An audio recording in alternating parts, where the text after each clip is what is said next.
You've tried deleting social media before, right? But a few days later, you're back, reinstalling, scrolling, feeling guilty. It's not your fault, because deleting the app doesn't delete the habit, and the habit is the real problem. So don't delete your apps. Do this instead. When I first tried quitting, I thought willpower was the answer. Delete, detox, disappear. But I always came back. The truth? Social media isn't just on your phone, it's in your brain. And if you don't rewire how you use it, it doesn't matter how many times you delete Instagram, you'll always return.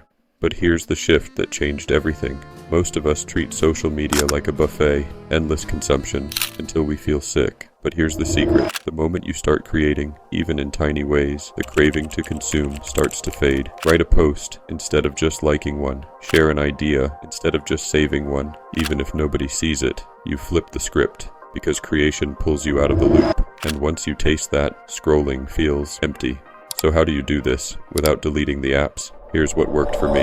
Hide the apps, move them off your home screen, or use them only on desktop. Set a creation first rule. Before you scroll, you post, even if it's small. Replace boredom with projects, a hobby, a skill, something offline that makes your brain excited again. Give yourself guilt-free time, 30 to 60 minutes, where you can scroll without shame.